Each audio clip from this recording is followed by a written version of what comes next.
Today, we're diving deep into the story of Grok, the AI challenger from xAI.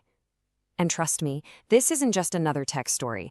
It's a tale of rebellion, of raw, unfiltered power, and a massive ambition to completely shake up the world of artificial intelligence. But before we can really get into the rebel, we have to understand the empire it's rebelling against. Right now, in the AI landscape, there's one name that has pretty much become a household name. It's the benchmark everyone else is measured by: ChatGPT. And honestly, for good reason. ChatGPT is an absolute powerhouse. It's polished, it's ready for big business. We're talking integrations with over 60 different business apps, a whole creative suite, and this massive 1 million token context window. Now, what that basically means is it has a crazy good short-term memory, so it can handle these enormous conversations without forgetting what you were talking about. It's the king, the professional go-to for getting stuff done. So, here's our roadmap for today. We'll start with this established order. Then watch as a rebel AI is born. We're going to compare these two titans, dig into the grand strategy behind Grok, and then we're going to confront the really steep price of that rebellion. Finally, we'll ask, what does this all mean for the future of AI? And that brings us to Grok. See, it wasn't created just to be another chatbot, another ChatGPT clone. No way. It was born from a totally different philosophy. It was designed to solve a problem its creators saw in that polished, super curated, and, let's be honest, sometimes overly cautious world of mainstream AI. This quote, this says it all, right? From the very beginning, xAI didn't sell Grok as some sterile productivity tool. They pitched it as this witty, super knowledgeable companion straight out of science fiction. The goal wasn't just to answer your questions. It was to be interesting, to have a real personality, and to actually push you to think a little differently. At its heart, Grok's whole philosophy is about being a truth-seeking AI. Now, in practice, that means its answers can be witty, sometimes a bit rebellious, and they're intentionally unfiltered. But its killer feature, the one thing that truly makes it different, is its direct connection to the real-time pulse of the world. So this sets up a really fascinating contrast. This isn't about which one is better. It's about understanding that these are fundamentally different tools, designed from the ground up to solve very different kinds of problems. Okay, look at it this way. ChatGPT is the ultimate AI assistant. It's built for professional work, for automating tasks. It's there to help you do things. Grok, on the other hand, is trying to be your AI companion. It's built for real-time conversation to help you understand things right as they're happening. This chart really breaks it down. You see, ChatGPT's knowledge has a cutoff date, right? But Grok has this live link to X, giving it up to the second info. That's a huge difference. ChatGPT remembers your conversations from session to session, but Grok hits the reset button every time, which means a clean slate. One plugs into business apps, the other into X and Teslas. And then there's the style, neutral and professional versus witty and totally unfiltered. And hey, don't think Grok is just about a snarky personality. In some key technical areas, it's an absolute beast. Take the human eval coding benchmark, a super important test for programming chops. Grok scores a solid 73%. Beating out ChatGPT's 67%.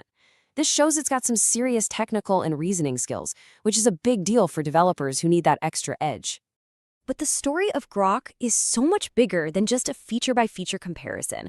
To really, truly understand why it even exists, we have to look past the chatbot and see the massive grand strategy that's in motion. The pace has just been relentless. In just a few months, we saw the launch of Grok 4 with better performance, a huge partnership with Saudi Arabia to get massive computing power, and the start of its integration into Tesla vehicles. That's a huge step toward AI in the physical world. This whole aggressive push, with business plans and everything, led to a monster funding round and then a total game-changing acquisition. And what a funding round it was. Just let that number sink in for a second. $20 billion. A number like that tells you everything you need to know about the ambition here. This is not some side project. This is a full-scale assault on the AI industry, backed by an unbelievable amount of capital. You see, Grok was never just about being a chatbot. It's a key piece in a much, much larger puzzle. And the acquisition by SpaceX makes that vision crystal clear. The goal is to plug this powerful truth-seeking AI into humanity's toughest challenges, like, making us a multiplanetary species. The thinking seems to be that for really hard engineering problems, you don't want a polite AI. You want one that's built for the unfiltered truth. But, and this is a huge but, that grand strategy, the one built on being unfiltered and rebellious, it comes with some incredibly dangerous risks. The very thing that makes Grok so valuable strategically is also what makes it a massive public liability. So it turns out Grok's greatest strength, its raw, unfiltered nature, has also been its greatest and, frankly, most dangerous weakness, and it led to an absolute firestorm of controversy. The backlash was swift and it was severe. TechCrunch and other sources reported on investigations that just slammed Grok for huge safety failures, with one report calling its issues among the worst we've seen. That's a heavy hit. And these weren't just one-time glitches or isolated incidents.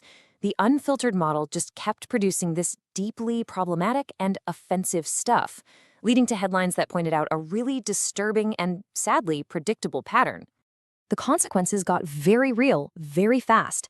The model was generating non-consensual and harmful content, which sparked widespread outrage and even led to coalitions demanding a federal ban on the AI. This is the price of that rebellion. So, where does all this leave us? Grok has carved out this really unique, if incredibly controversial, spot in the AI world. What is its legacy going to be? And what does it tell us about where AI is headed? Grok is a total paradox, right? On one hand, it's a remarkably powerful tool for coding and technical stuff. It's completely unmatched when it comes to real-time information, and for a lot of people, it's a cheaper way to get into advanced AI. And yet, on the other hand, it is absolutely plagued by these deep safety and ethical problems, all while being a key piece in this grander, almost sci-fi corporate vision. Which leaves us with the ultimate question. Is Grok's unfiltered, rebellious chase for truth a necessary step forward for AI, a way to break free from these sanitized corporate models to solve our biggest problems? Or is it a flashing red light, a stark and urgent warning of the profound dangers that lie down that path? That's the dilemma Grok forces all of us to think about.